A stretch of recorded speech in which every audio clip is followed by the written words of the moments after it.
Okay. All right, let me just start.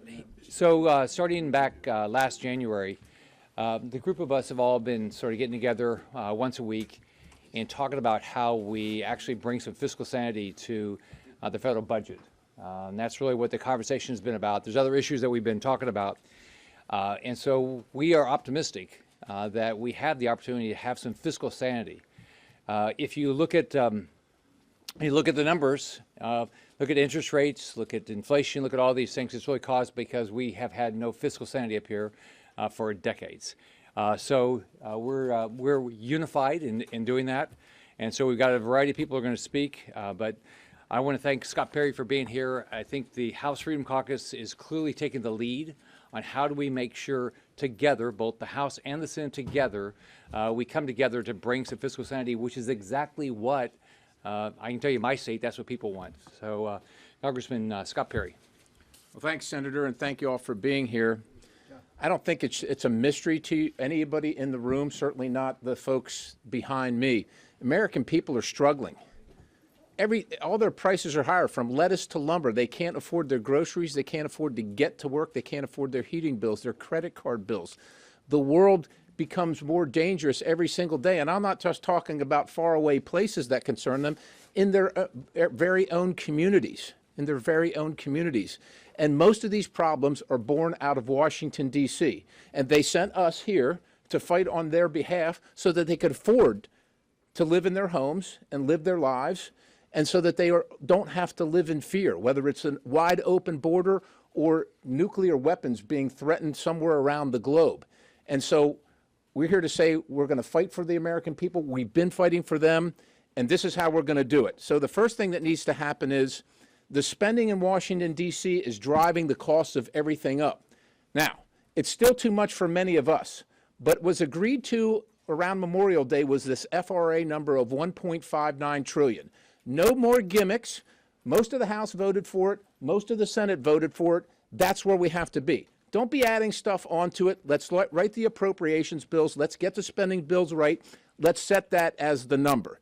And then when we do that, let's start conferencing bills. We're calling on our friends in the Senate. My colleagues here that are with us today already agree with this. We need Senate leadership to put these bills to conference. Let's get the process started where the American people know what's being spent, know how their members vote, and know what it's being spent on.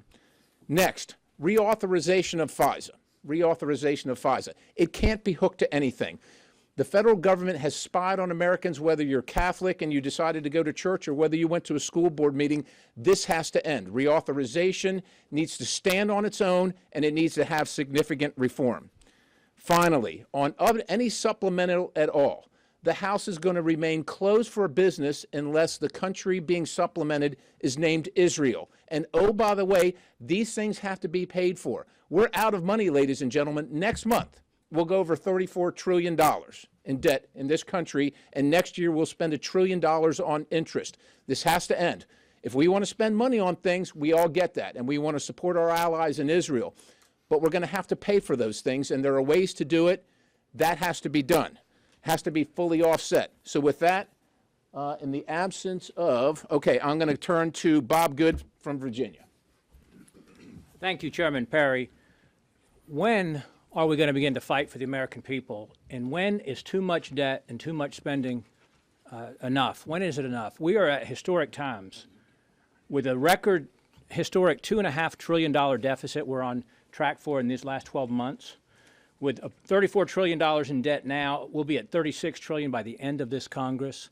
We've got historically high inflation that's crushing the American people, whether it's gas prices, grocery prices, utility prices, housing prices. We've got historically high interest rates, further exacerbating our debt situation. The American people are suffering. We are heading for a fiscal, financial, and economic collapse. And yet, even with a Republican majority in the House of Representatives, we have not shown a demonstrated desire to cut our spending, even with a Republican majority. What I just described is happening on our watch, and we have nothing to show to this point when it comes to spending with a Republican majority in the House. What is our resolve to cut our spending this year over last year? What is our resolve to use the leverage we have with the power the American people have given us with a House majority?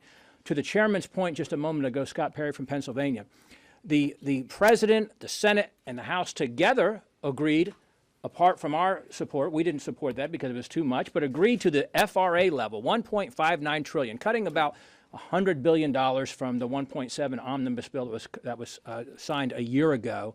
And yet we don't even have a commitment at this point for that top line spending level for total programmatic spending for this coming year.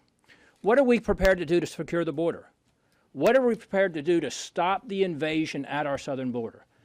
We should not be willing to fund a government that continues to bankrupt the American people and to flood our nation with hundreds of thousands of illegal aliens a day. We had some 10,000 yesterday. Irreparable harm is being done to the country by this president intentionally, and the only possible stopgap, the only possible barrier is the House majority. We're so thankful to have our Senate colleagues here, the conservative leaders of the Senate, here with us today to say enough is enough. We are determined to fight for the American people. And with that, Let me, Senator Marshall and then Chip Roy. Senator Marshall. All right. Thanks, everybody. Border, border, border. You know, we just had lunch with Speaker Johnson. That's what he said. He wished he had a T-shirt for every one of us that said border, border, border. And that's exactly what the topic is in my office. That's what the topic is back home. You know, everybody I talked to in Kansas these last 10 days, their biggest worry, their biggest concern is about their own safety and security of their own families in the heartland, in the middle of the country, in Kansas, where we're losing a person every day, a young adult every day to fentanyl poisoning. You know, the job of leaders is to identify and to set priorities. And as I look at the supplemental package that Leader Schumer is throwing at us right now, my top priority, my priorities 1, 2, and 3 are the border, and the border.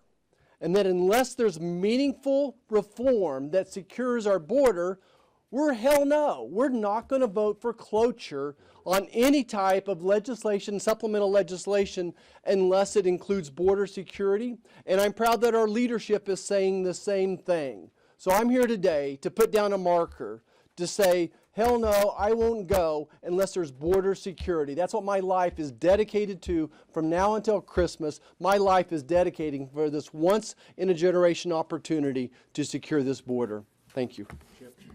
Roger. Thanks. Thanks, everybody.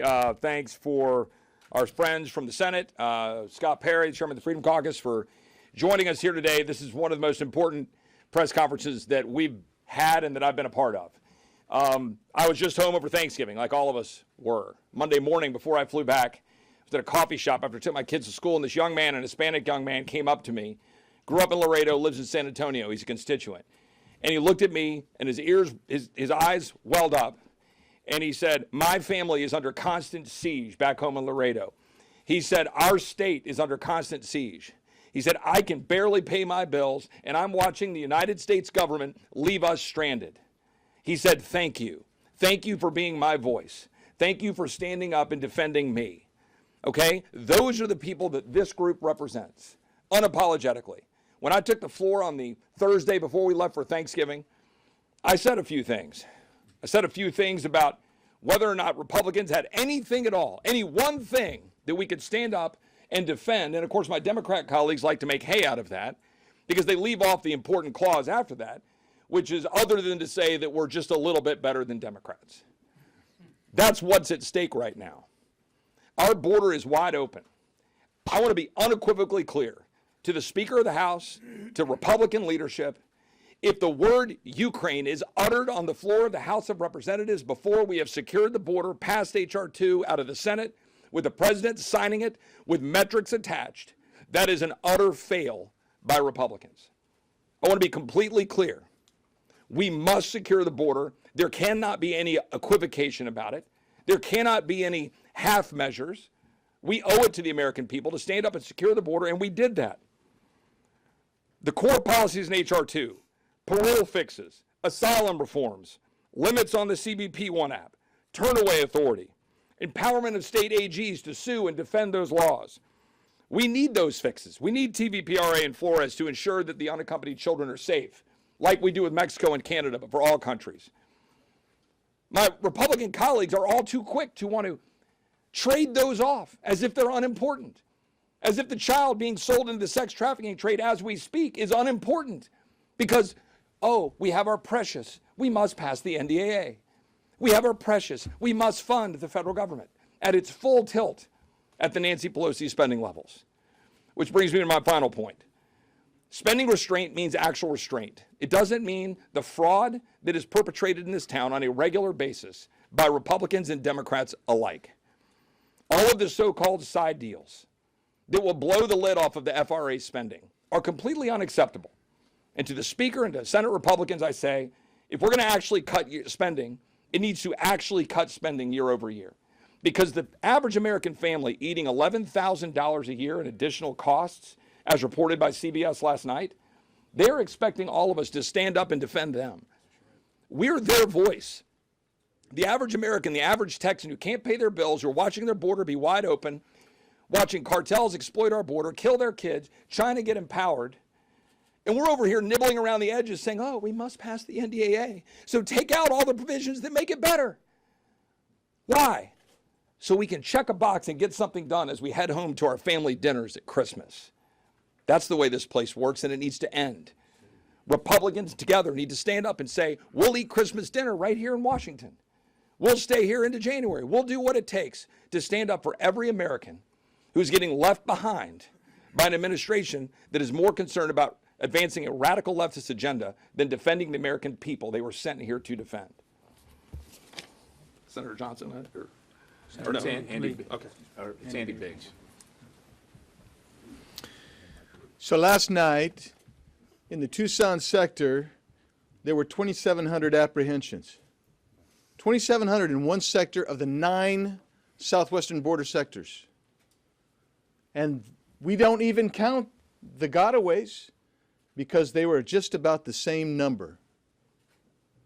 The sector chief in the Tucson sector has said we basically have no CBP patrolling the border today. Why?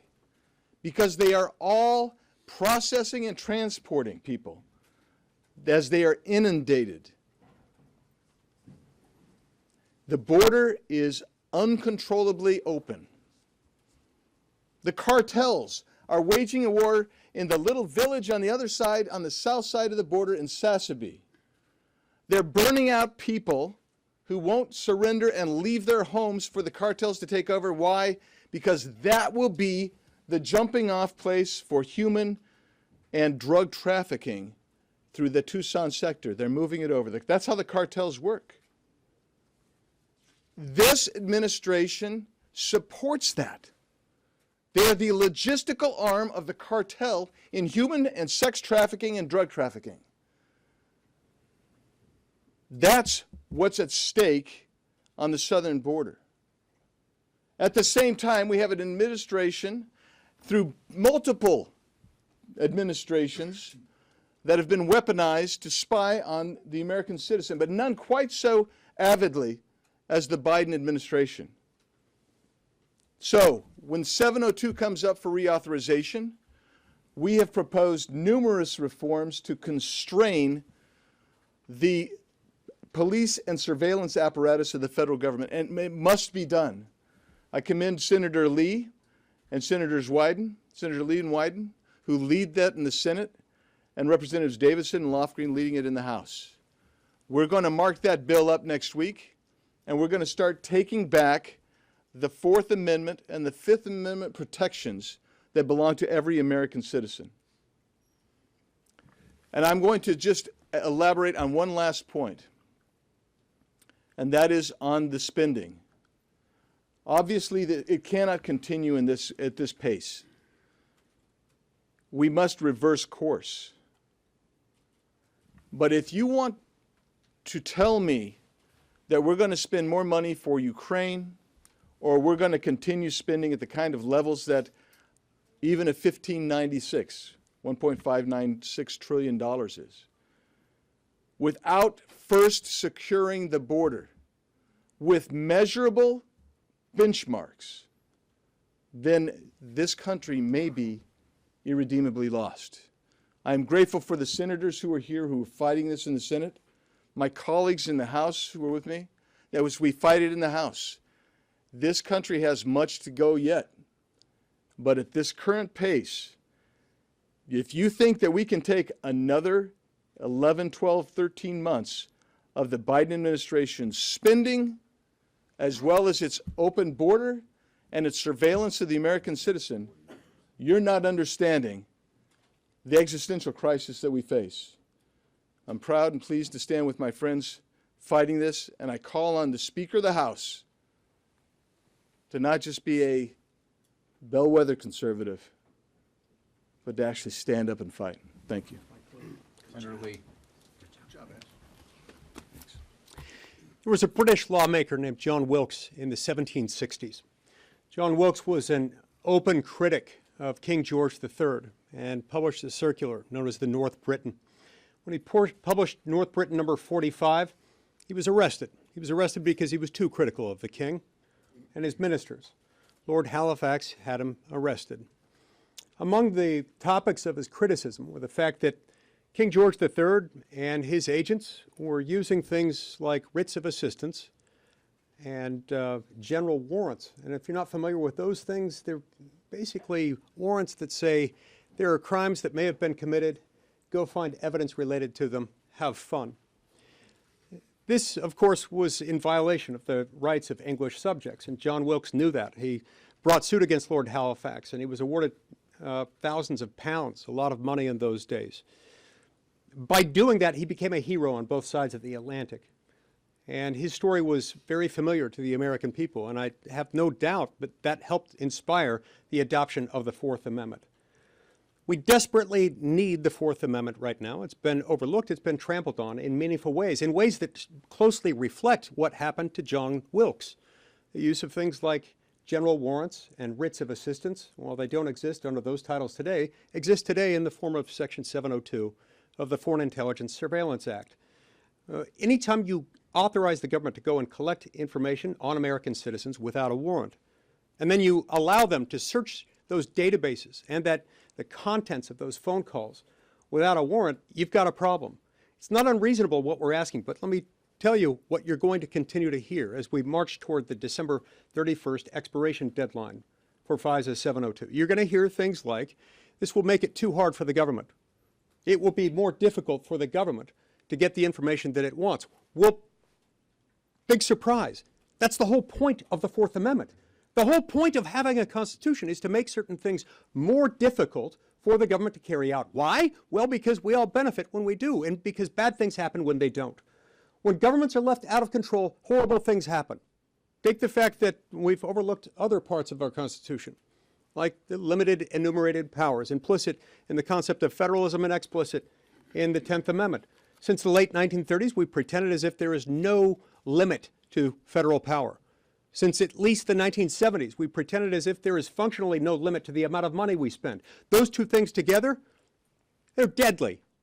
And they're exactly what has produced today, after decades of inflationary spending and years of multi-trillion-dollar deficits, a situation in which the American poor and middle-class family is being choked, taking on an additional $1,000 a month in basic monthly expenses, just because people in Washington want the momentary rush that comes from the momentary praise that comes from spending other people's money beyond what they actually have. Shame on them, shame on us to the extent we've enabled them. The way this has worked over and over again is the law firm. Until recently, I called it the law firm of Schumer, McConnell, McCarthy, and Jeffries. I won't throw Mike Johnson's name in there, at least not yet, because he's not been there long enough. I hope he doesn't join the firm. But the firm will come up with a spending bill that spends too much, that they throw on us at the very last minute with nobody having a chance to read it. And this is why we're $33.5 trillion in debt. This is why we're spending now at a rate of about $1 trillion a year just in interest on our national debt, up from $350 billion a year just a few years ago. The American people can't handle this anymore. They need FISA reauthorization to occur only with stringent conditions, like those found in the Government Surveillance Reform Act. That should be passed. We've got time to pass it. There's no reason for a temporary extension. We need to do it now. And we need to decide now that we're going to cut spending dramatically. We've got to do these things and make sure that we get aid to our allies in Israel without costing any money. The only reason that isn't law right now is because of Democrats in the Senate. It's passed the House. It could go to the president's desk. It could become law tonight, and the thing is paid for. The only people standing between us are Chuck Schumer and Joe Biden, who won't let it move. Shame on them.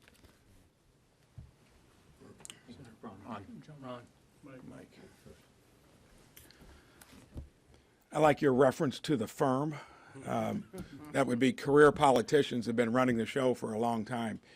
You've heard about what we're dealing with. You look at the simple task of what we need to do each year, the part that still is supposed to go through a budget process that we've not done and really adhered to in nearly a couple decades. Last time I think that happened was back in the Clinton administration. But look at it. Simple task of about 1/4 of what we spend. We can't even get within 15% of making it balance. It's 17.8% off. That is pitiful. You know what happens in the real world?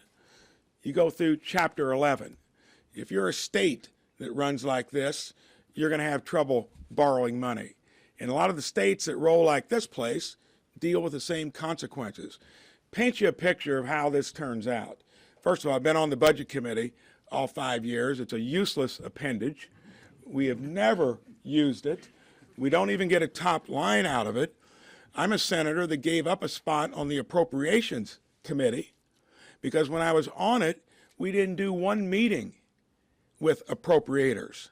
And then what did we get? Not even a top line until after the end of the fiscal year. And you get that monstrosity of an omnibus bill that's cooked up by the firm that gives us that result. And what is worse, the way this plays out, Medicare Trust Fund goes broke in about 5 years. Social Security that employers and employees have been paying into 8 or 9 years. Then the wheels fall off, the firm is gone, and we've got the mess, which is the mess of debt that is so hard to calculate what the interest would be. The only blueprint out there is our fearless leader, Biden, puts us $42 trillion in debt in 5 years, $52 trillion in debt in 10 years. Do the math on what 4 to 5% higher interest rates are going to be with that burden. Shameless to future generations that we put this burden on them. You're going to hear some particulars fleshed out on supplemental and other things, but this is all couched in the context that if we keep doing what we're doing, we're going to systematically go broke, and future generations are going to have to pick up the pieces. Senator Johnson. Thank you, Mike. First, I want to thank all of our conservative House colleagues for trucking over here to the Senate, not only today, but consistently over the last year, meeting with the conservatives in the Senate, trying to resolve and fix some of these issues. I'll point out it's those meetings that resulted in, for example, us getting through the whole debt ceiling crisis. You'll remember it was the House Freedom Caucus that proposed a piece of legislation and then compromised with our House colleagues and offered the Senate a pretty common sense piece of legislation that, again, got us past that. So again, we're trying to lead in this instance as well. Just real quick on this chart before I put up the border chart. I keep playing with the numbers. I'm an accountant, and I thought this was pretty simple, pretty interesting. When you take a look at what we passed in terms of budget authority over the last 4 years, it was $5.6 trillion, but we outlaid $6.6 trillion.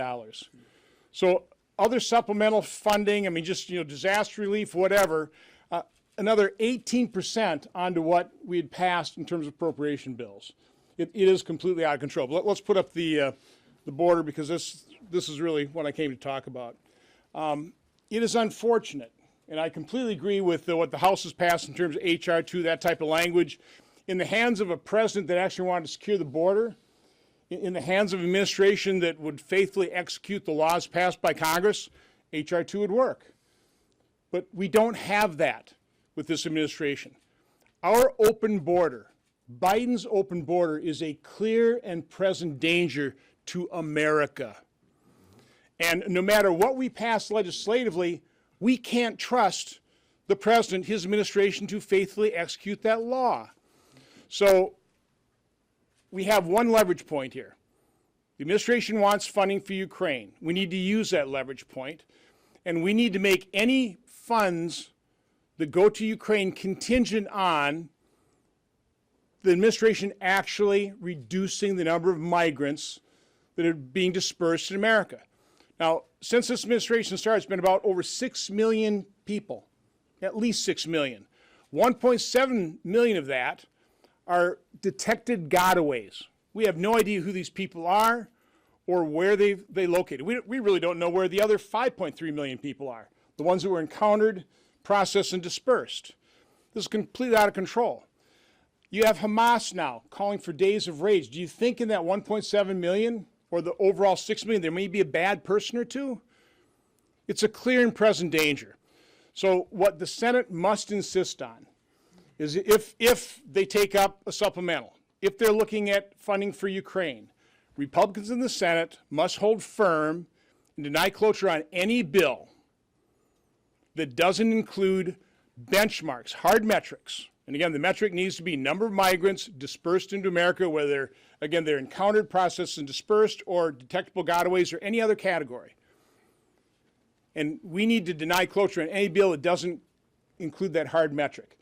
And just as an example, and you can see in this chart, President Trump had to deal with the effect of DACA, the lawless actions of the Obama administration, which really sparked this multi-year border crisis. But just through sheer willpower, with the current laws in place, this President Trump basically secured the border in a 12-month time period.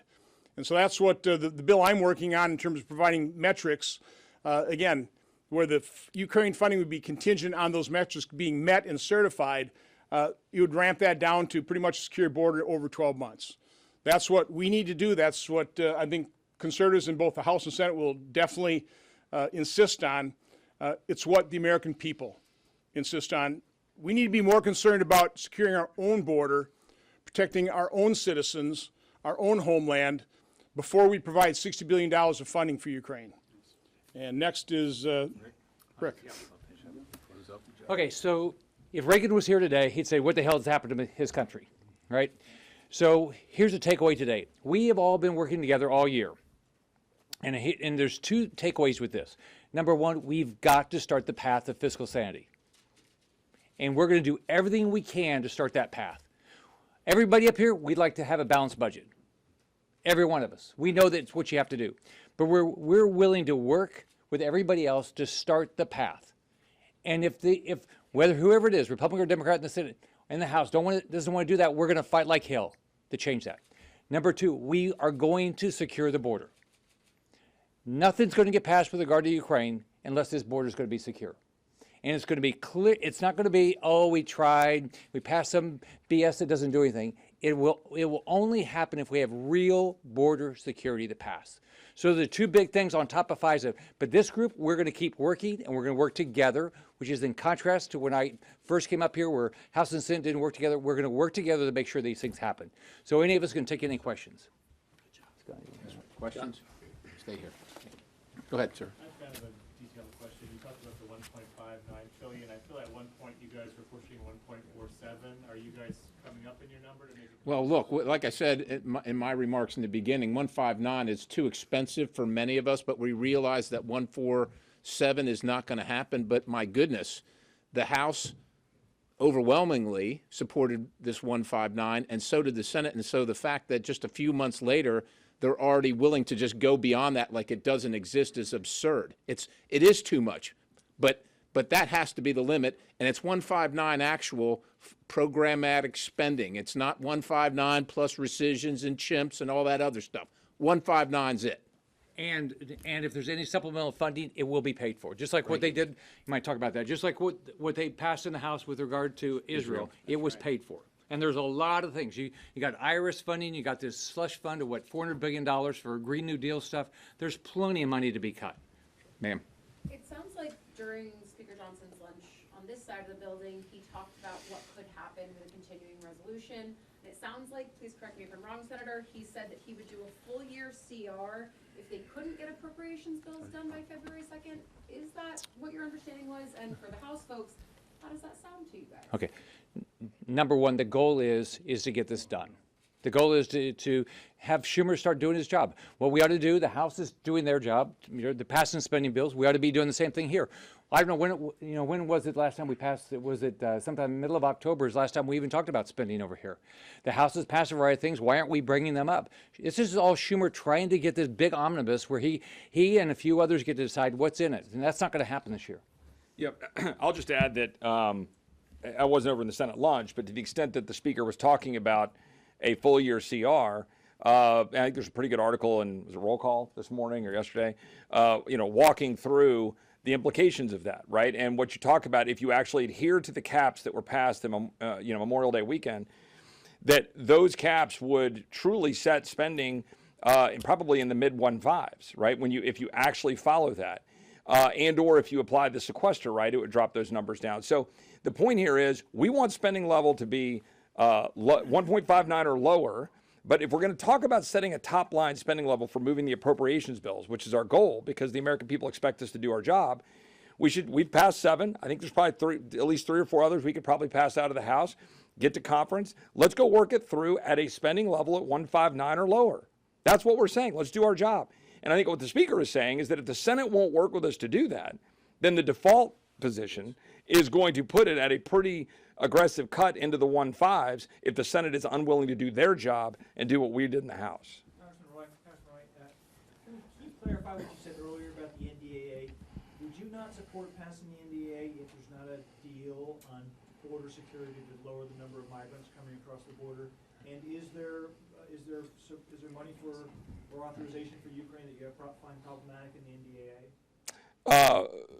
First of all, what I said explicitly, and I think reflects at least most of the feeling of the folks on the stage, and I'll let them speak for themselves, is that for the United States House or Senate to move forward with anything additional for Ukraine without having, as Senator Scott articulated, without having done our job to secure the border of the United States in the form of H.R. 2 and the metrics that Senator Johnson walked you through, that would be not just a mistake, but it should be dead on arrival. We should not do that. And that's our message, and we're being very clear about that.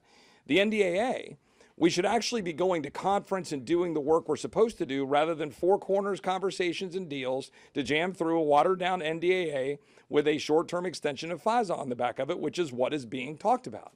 That shouldn't be the case. We didn't come here, we didn't change the rules in January, we didn't have the fights we've had this year to go back to four-corner deals negotiating, to jam through bad legislation the American people don't want, that doesn't reform our military to focus on its mission rather than social engineering, that doesn't make us do our job with respect to protecting the rights of American citizens through FISA, rather than jamming it all through as this town wants to do. I think first off, we're all fed up. We're all fed up of 4 people making these decisions. We're fed up with, somebody just comes into lunch and gives us our orders, and that's what we're supposed to do. And I think on their side, we're fed up. They're fed up with what happened over there, and we're fed up with it. Yeah, as a NDAA conferee, I'm still waiting for the invitation to the conference. I'm waiting for it at this moment. So until I see it, I won't be signing anything, sir. You said earlier that the House would be closed for business for any supplemental that's not for Israel. Does that mean that you would not be for leveraging a Ukraine? Let me just clarify this. We're not going to countenance in the House of Representatives this omnibus supplemental that includes Ukraine and alleged more money for the border to process migrants illegally into our country, and then throw Israel on it as the sweetener to try and force everybody to vote for it. That's dead on arrival in the House. It's not going to happen. We're not going to allow it to happen. Wait, Yes, ma'am. The Speaker suggested that it would be Ukraine paired with border and Israel stand alone. Israel, they all need to stand alone because they all deserve their own debate. But most importantly, 2 things: the American citizens can't afford their own government. They can't afford their own bills right now. So if anything's going to happen, it has to be paid for. And the American citizens demands to know how their member voted on each one. Not, well, I only voted for this Ukraine thing because Israel was in it and I had to vote for Israel. The American people are sick of that. Let them stand on the merits of their own weight, and we'll see where the votes are. Let me add one thing about the Ukraine and border. So just to be clear about what we're talking about, you read in the Wall Street Journal today, and if you're talking to, your typical kind of Senate leadership and gossip around town folks. What they're doing is trying to package together Ukraine with mountains of spending, which virtually all of my constituents strongly oppose no matter what. And then pile on top of that, watered down border security with no metrics. That's dead on arrival. That cannot be an option. The American people didn't send us here for that. So if that's what people are talking about, that's a no-go. If what we're talking about instead is the president signs H.R. 2 and we have metrics tied to something on Ukraine, then we'll have a conversation with a full-throated debate on the floor of the House.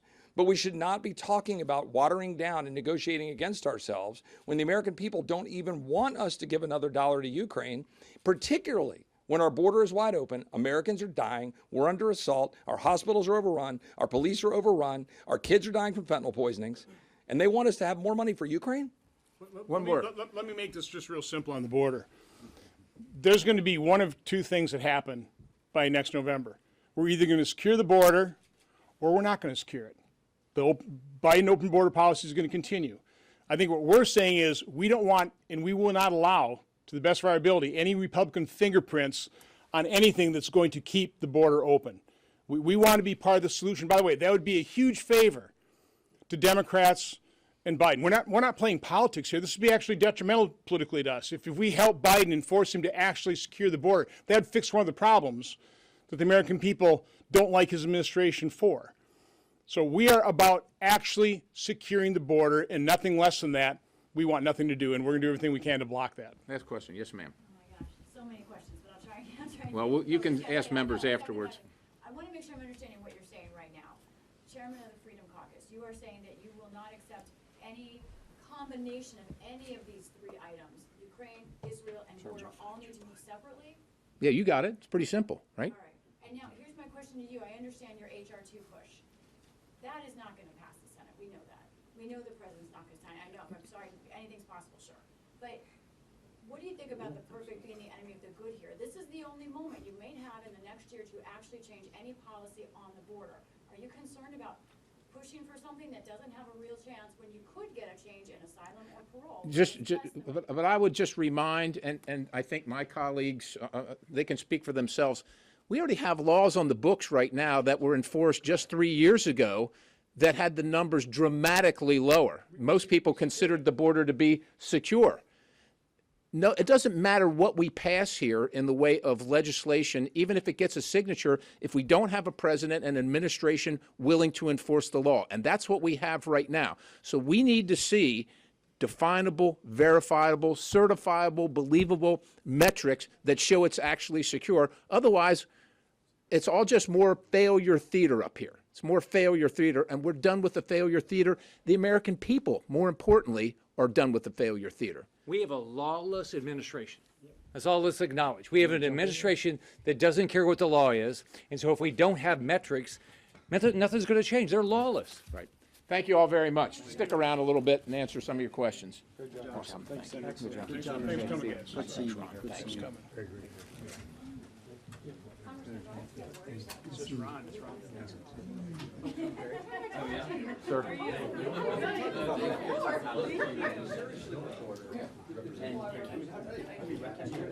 Yeah, Senator Johnson is actually working on a piece of legislation. So I'm not saying that would be the final product, or that even, depending on what it is, that many of us will be in favor of it. But what I think his vision is, and you can verify this with him, is that once we see reductions that are verifiable at the border, then we might be inclined to release a certain amount of money based on that. But So is that a gentleman's agreement? No, there's no gentleman. There's no gentleman in the administration. Is that an agreement that you say, okay, 30% cut, we will consider this money? We need to see numbers that because understand, the